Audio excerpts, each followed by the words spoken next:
we're not going to hear about or see him play for another 3-4 seasons, like Chris said. Even if he even gets to the first team, if he doesn't get sold for a profit, who knows? That's going to probably really depend on the price we pay for him. But yeah, obviously the fan base losing their heads over another another youth signing. Because, what does that? What does that mean, Marshall? The fan base losing their head over another 16-year-old. Like, why? Like, are you happy with us signing another 16-year-old, Marshall? I just genuinely don't care. So meaning like so I'm basically not lose my so basically you just become apathetic. Is that what you're just saying, Marshall? No, I'm just accepting that that's a model in which they're moving towards. But how many more kids do you need?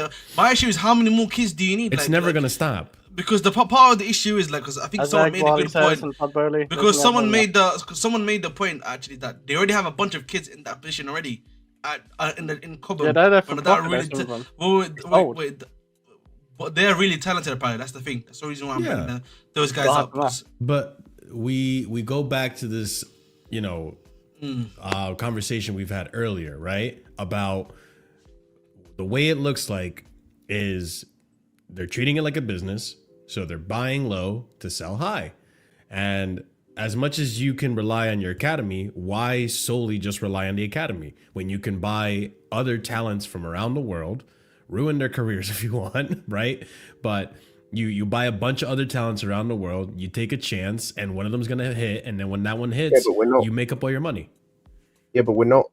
That's stupid. That's not the way a football club works. Number one. Number two, we're not selling high. Like, we're not selling high either. But like, we're buying low and selling mid. But remember what we said earlier, like at another stream, right? We're gonna see. I think this summer is going to reveal exactly what the owner's intentions are with some of these talents. We finally have an Andre Santos that we bought really young, right? We developed him. He's looking like a good prospect.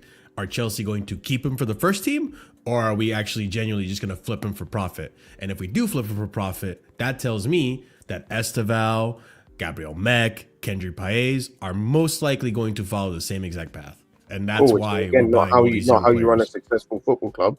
And if that happens, that tells me we're fucked. Successful in terms of winning trophies, yeah, I agree. But for them, success might be profit year after year without necessarily relying on. Fantastic. But if they think they can start the get sold, if Santos gets sold, that's the end. By the way, for me, I've been winning that one. That's where my support of these owners. That's finished. Like you've revealed their hand on that. Finally hit. Like the Palmer one, you got lucky. Like cool. Yeah. The Santos one, you actually managed to hit on one of these like random Brazilians, right? You managed to hit. If you sell him just for profit, I know where we're going as a football club. We're finished. That's finished. It's done. So like, that'll be that's the make or break for them. Like, and that's what I'm saying, Scott. Anyway, but at least then I know, okay, they're trying to bring some of these guys into the because that's what I was saying, Scott. Like for 3 years now that we've seen this ownership, all of these signings have been really confusing. For me, Andre Santos coming through, if he gets sold in the summer, to me, that's the big red flag that like, okay, this is no longer Chelsea competing for trophies, competing for top 4. This is now Chelsea trying to be a profitable, sustainable Brighton model. That tells me everything. So that's, for me, that's the big tail sign, like you said. So if everything is as I predicted to be, and that is the model, then Gabriel Mek is just another victim in that thing. We're just trying to get Denner, we're trying to get Mek, we're trying to get all these hot commodities to see if one hits, and when that one hits, profit. But that's not how you run it. Like, even if you want to do that model, there has to be like there has to be a foundation to it, right? Like, if you want to do that, like buy low price to sell high and whatnot, cool, that's fine. But it has to be something you can go off that shows that that's successful. They haven't done that with anyone outside of Hutchinson. Yeah, and Hutchinson is the one guy they've done. Yeah. He's the one guy they've done. Outside of that, they made 6 mil on Angelo. That's nice. That pays for a Hugh. Doesn't really do much else. They got 1 million from Morera, and they got like 3 million from someone else, I think. Like, there's no they haven't put the building blocks in place. So you can sign 100 of these young kids. That's fine. But like, where's the evidence? Where's the what's the fucking phrase I'm trying to think of? The like steps in place to show, okay, this is how we get to that point of selling them. Yeah, kind of like of like getting to this point of, okay, this is how we end up selling them for big money, because they haven't done that. And it's like, bro, like they're signing these fucking 16-year-olds that we're not going to see for 5 years. Like, what's the point? Like, what is the point? And I think, to me, like I said, the summer is going to tell us, like, is it for the first team or is it for selling purposes? And but Marshall, regardless of whether, for some players, yes, I'm talking about like him and Denner and this fucking Kazakhstan kid we signed. They can't join us for like 2 years. What's the point? You can't send them anywhere. They're not. Right, but these guys aren't playing. Well, that Kazakhstan you just started playing, but they're not playing because they can't. They're not going to play at 16. You can't send them anywhere because they haven't officially joined you, because they can't until they're 18. So they're sitting there for 2 years doing fuck all. What's the point? And that's kind of. I disagree with that, because I get that with the Kazakhstan kid and even with Denner, but with Mike, it's going to be very similar to Esteval. We bought Esteval when he was 16, when he was literally getting spare minutes and played Copinha, where he made more of his name. Then the second seasons where he got consistent minutes, aka this season. He's been balling out. I'm not saying he's going to be at the level of Esteval, but I'm fine with us getting Mac. I'm more pissed off at us trying to get that Dinner kid and that guy we got from Kazakhstan. Those aren't the elite type of young players I'm willing to buy at 16 and wait it out. This guy I am. But I get your general sentiment, Scott. Like, I get that. No, but like, you know, Scott said something before. He asked like, what's the point? Like, how are they going to play, or like, where are we going to send them? This is where I go back to, like, if this is my theory, right? If the plan is to buy and sell and stuff, I think part of that is where the multi-club model comes into it. And if Strasbourg becomes successful and they continue to make Strasbourg successful, I think Strasbourg by itself will become a more attractive club to join. And so you're no longer limited to the whole domestic international loan. You don't have to do everything through Chelsea. You can start doing things through Strasbourg. Eventually, but that's a club, Marshall. Also, I don't. For most of these multi-club models, especially the really successful ones, in terms of like, when I say successful, I mean in terms of the ones that attract the players and like bring players through, like your Red Bulls, your City football groups. They join the clubs because of the whole fit. Like,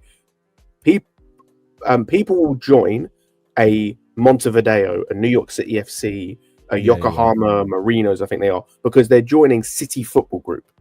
Like they're joining the whole thing, where it's like, so for our example, it would be a player who's joining a Strasbourg, or say we buy a Brazilian team or a Portuguese team, because they're joining Blueco, and there's a chance that they could end up progressing through that and playing for a Chelsea, or say Strasbourg become a top four, a regular top 3, top 4 French team. They're playing for a Strasbourg, right?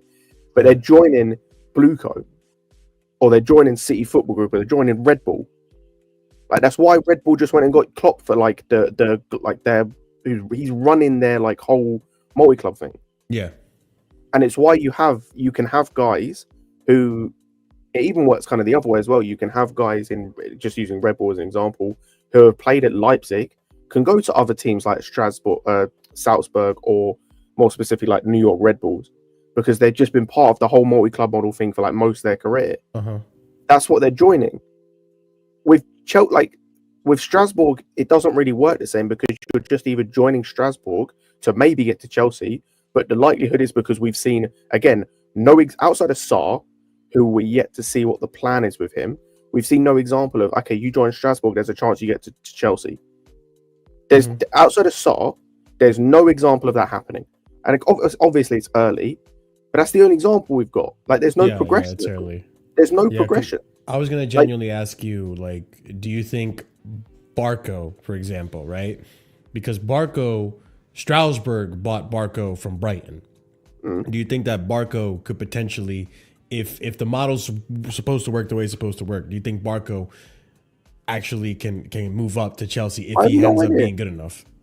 I've no idea because, again, this comes back to these owners. Like, I don't know what the plan is because every time we seem to sign a young player that, like for example, right? And this is another thing that it kind of like is going to tell me a lot. Petrovic next season, right? I know we spoke about him. Sure. He should be number one next season. If we're not going to go and buy, he should be number one. He's another one that would be a telling sign too. I was going to say, what happens? What happens if he gets sold? Then that tells me he's getting loaned. What does that tell you? That there's no hope for any of these guys. Like none of this is connected. Yeah. All that tells me is that Strasbourg are a feeder club. That's all they are. What was that, Chris? No, I was gonna say like Petrovic is definitely staying for another season at Strasbourg, right? We don't know. No, I think I thought I read that like he was. I literally just did a whole segment. Yeah, I know, but I swear, like the reports are that he is coming back to challenge for the number one. That is what like.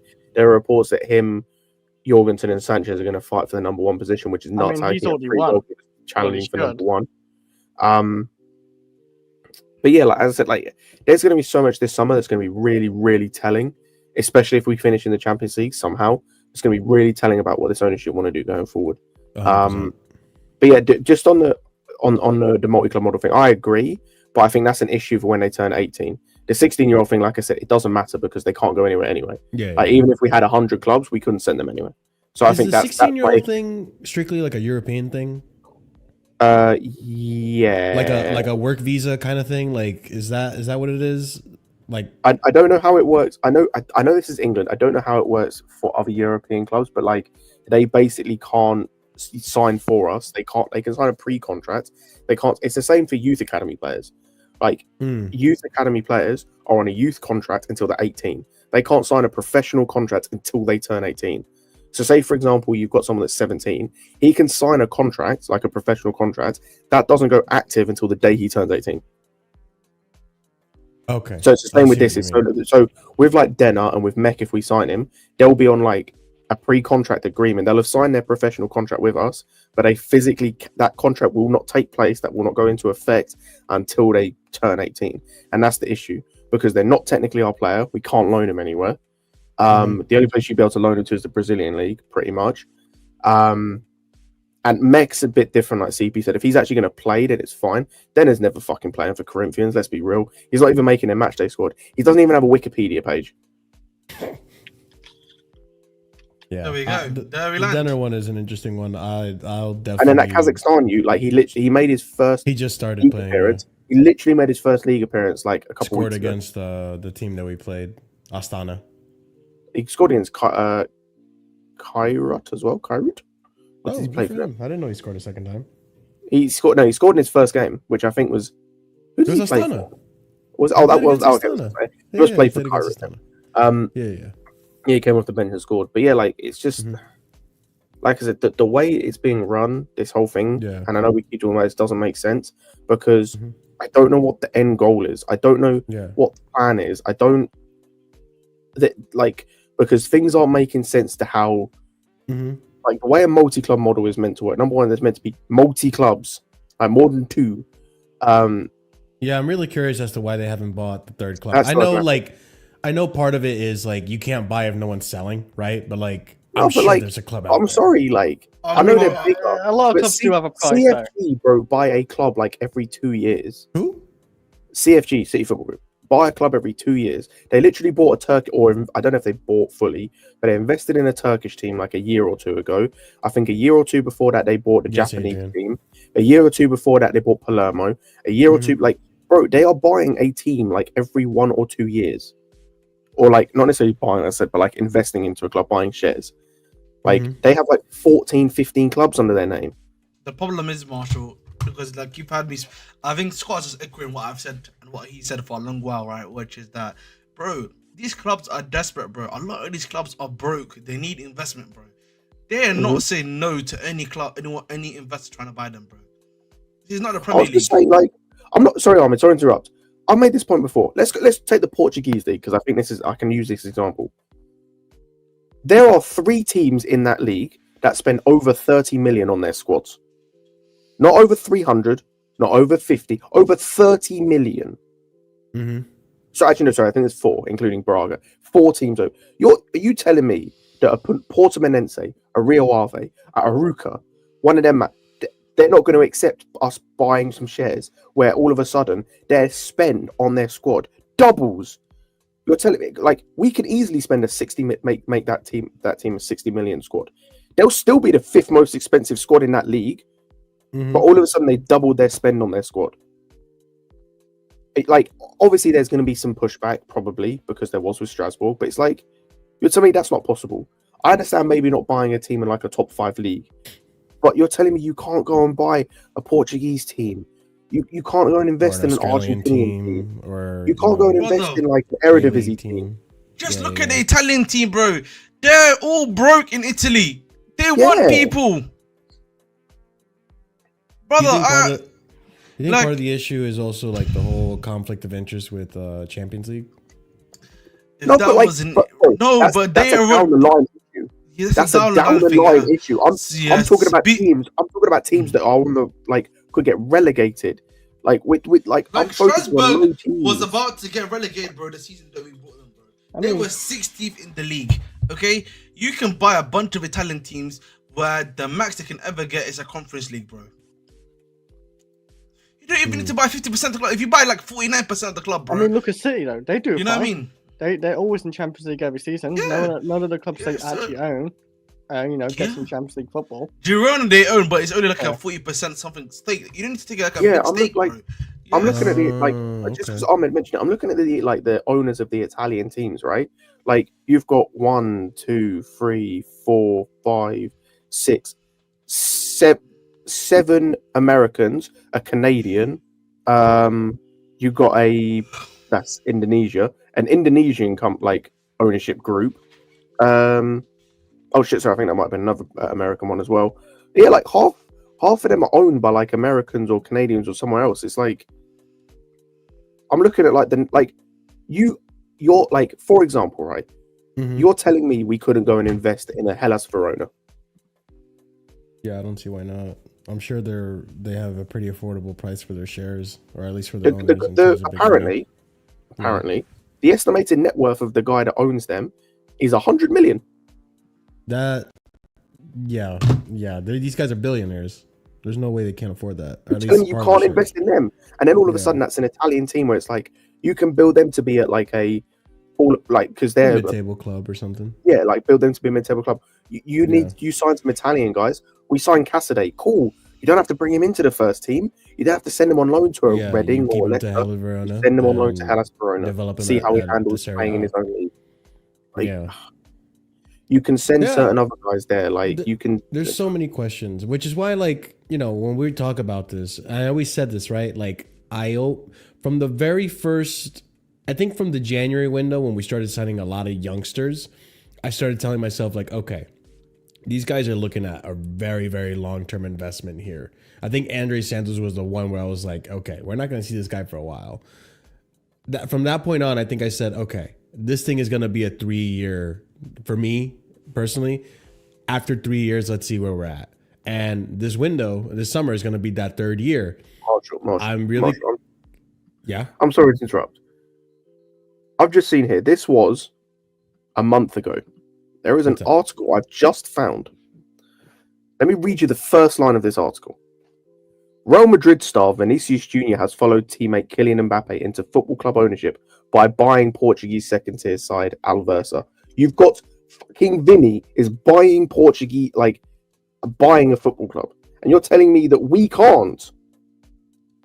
Yeah, it doesn't make sense to me. That's crazy, actually. That's crazy. That doesn't make any sense to me. Again, bought a second division team. This is the problem, Marshall. Like, again, the problem is, bro, we can buy these guys for. Again, we bought Strasbourg for 64 M's, Marshall. Did we actually? Holy shit! Yes, we bought it. Remember the joke. Remember the joke at the time was we sold Havertz to buy Strasbourg. Remember that was a joke at the time. Do you remember that? Yes. Yeah, I forgot about that. Seem to forget that, right? But listen, and then the day, man. We're like, it's like having a nursery. Yeah, it's like getting families to sign up to your nursery, but you've only got like a 1-room nursery, bro. You don't have the place where they can take naps. You don't have the Yeah. place, what was it called? Yeah, where they can play. You don't have the place where you can stock up stuff. There's no space to sleep, etc., etc., etc. for these guys, man. Yeah. Just trash. And the thing, my issue is, bro, this is something that we speak about every stream. Where's the next club? Where's the next thing?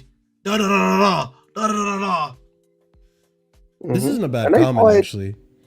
No, These but they takeovers, I hired believe, have been people- stagnated by boardrooms. But you don't need them, though. The thing is, like, listen again. No, but You're owned also- by Baghdad. Baghdad was the one that brought Strasbourg, not Bowley. Again, so the guy that's got the most percentage is the one that's making this stuff happen. Clear Lake, I think Bluecoat. Yeah. Also, like, they've hired people as well to oversee this shit. So, like, they're the ones meant to be doing it as well. Like, that's Yeah. part of what, like, Sam Jordan. He's like the. I don't even know what the title is, bro. We have so many titles. Like, he's overseeing the I know. scouting, like the whole multi Angel. the whole Bluecoat. Damn, Jewel. What the hell? No, it is, man. Chelsea, we've become cucks, man. We've become cucks at Jesus Chelsea. fucking Christ. That's No, what's you're not happened, wrong. Marshall, man. Bro, we've become cucks, bro. I'm being serious, bro. Like we're just watching like our wife or like husband or whoever it may be, yeah, just he's- getting rammed consistently, yeah, and not Bro, doing what- anything what about is- it, bro. what Head is of that- international relations and scouting. Yeah. Look at these titles, bro. What? Yeah, head of international relations I and think scouting. I'm He was activated. also head of to be honest. scouting in Brighton. Yeah. Yeah, there's a lot of questions. I mean, you guys aren't wrong. I think you're right to bring up a lot of these questions. It doesn't make sense as to why we haven't purchased another club, but we have players like Vinicius and Mbappe buying clubs before us, like or another club before we can buy, So a basically, second you're one. just saying Vinicius is our daddy. No, not at all. Not at all. What I am Is Vinic- saying is that, like I Vinic- said, What's on this mute? summer, you've been on mute. Ah, fuck. I do believe What are you saying, this Chris? summer is going to be a big summer for kind of like figuring. Every summer's a big. I feel fucking like every summer, yeah, Every- Scott. every Every summer summer's we kind of big, man, figure out you know more what I and mean? more what this club is about and what these owners are about.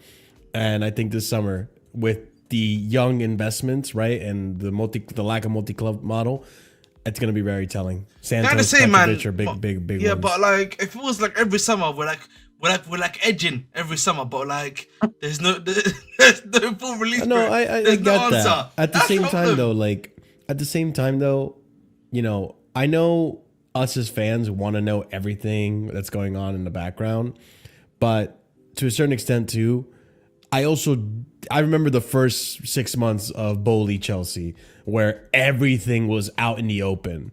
Every move we were doing was out in the open, and we were pissed off with that. No, but the thing is that the reason why every summer is big is because it's like I think like the analogy he uses is apt. I'm not going to repeat it because it's weird, but like they keep like I'm gonna have to use the word like edging along in terms of like so for example, right, like we had this summer and like just the season just gone in terms of transfers, right? In terms of okay, you've built most of the squad. Now it's about getting the pieces to like make the team whole and filling out the depth and then filling the pieces where we need to challenge. You didn't do that, you failed. This summer's going to be about okay, are you now that you've developed a couple of these guys, are they just going to be flipped? Are they going to be kept in the team? It's also about if we get in the Champions League. Okay, now you're in the Champions League. Are you going to switch things up in terms of? I know you're still going to do the youth thing because you're obsessed with that, but like, are you going to now do some signings where it's like, are we going to see the wages start to increase in terms of the wage bill? Are we going to see bigger signings because you're now in the Champions League? You And have have big on Champions money? League, yeah. Also, based on what they said to us, the expectation next season is finishing in the Champions League. Cool. That means you're going to need players that can do that to you, and so you have an easier time than this season. So that's what I'm saying. Like, it's every summer is big because every summer they keep having to prove something to us. Mm-hmm. And I think and that's why like this summer is just going to be the final straw for me because they're either gonna like the likes of Santos and Petrovic are even going to be kept or they're going to be sold, and that's going to tell me so much about what the plan is with the multi-club model, what the plan is with the young players we buy. And then it's going to be like with the Champions League thing of, okay, are they actually serious about trying to progress and trying to win stuff? Because if we get in the Champions League and we're still doing bullshit signings, like fucking KDH for 30 million and sign Tosin on a free because it's a good opportunity, then I know that's what the bullshit are on, and I know we're never progressing as a football club, and we're just going to be stuck here for 7 years saying the same bollocks we keep saying. And honestly, I'll be completely honest, Marshall. Like, there's a genuine part of me that thinks if they do the same bullshit this summer, and like the likes of Santos and Petrovic go, I genuinely might just stop watching. I might just stop watching and go and watch something else. Like, I don't think I can do another season of this same bullshit. I don't blame you. And anyone in chat that wants to say, "Oh, Scott, you're not a real fan," or "CP, you're not a real fan," bro. When it comes to, like, let's be real. I have a life.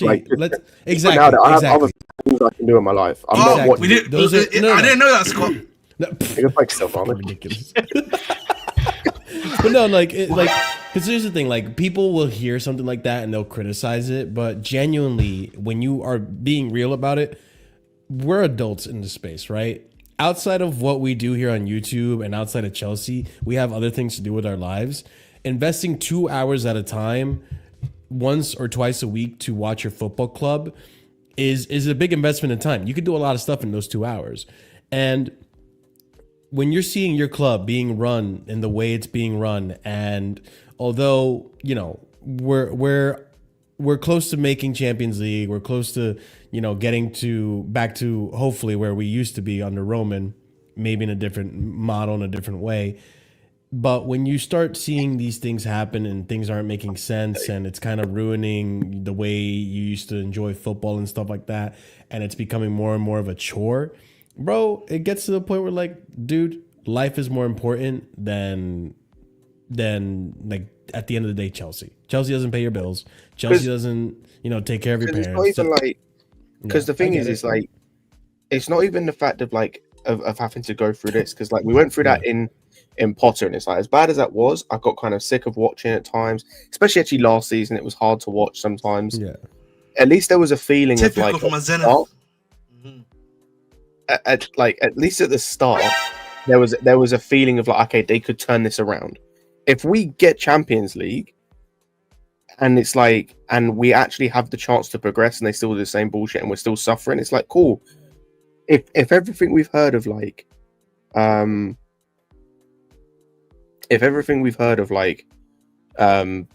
it called, last season, about the ownership, about them not leaving is true, then that's 7 years of this. I'm not fucking watching this for 7 years. Yeah.